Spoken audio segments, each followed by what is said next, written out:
the series now starts in Belgium in what is it? Normally around the August bank holiday, and there's a terrific race meeting. That's in Belgium, and it's an amazing race. They have the Grand Steeplechase de Flanders there, and if anyone who loves jump racing, it should absolutely be on their bucket list. Highly recommended event. Normally takes place in beautiful hot sunshine as well. So highly recommend Belgium.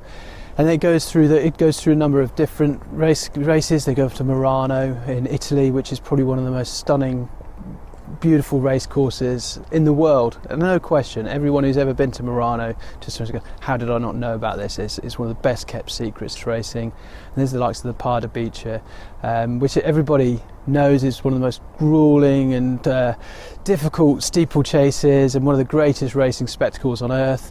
And then it runs through a series of races right the way through, taking in Cheltenham and various meetings in France, and until it lands at the final in Lyon-Danger in May. Pas de Biche is, I think most jockeys would have it on their bucket list if it's like the one race meeting they'd probably love to go and compete at. But it's a massively grueling race.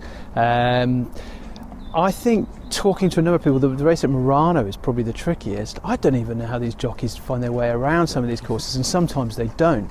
So, in fact, we were at the Crystal Cup in Murano, I think it was 2 years ago. The odds-on favourite was ridden by a top French jockey, and he was well clear going into with 4 or 5 fences to go, and just went off on the wrong course. And everyone's gone, oh, he's gone away. But that's what makes these. There's elements of surprise, and there's elements of it's just proper entertainment, And it's, I think, for me, it's the real essence of jump racing, this cross-country racing, and I think it's the actual the thrill of what's going on the track as well. It's a terrific series of events.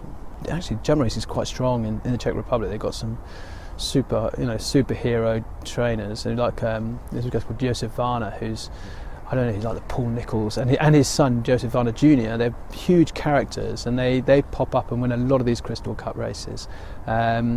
As does Patrice Quinton, who's another very big French trainer, very supportive of these series. But so there are plans. They're always being reviewed and looked at, and they might be looking. There's a cross country race now in Germany.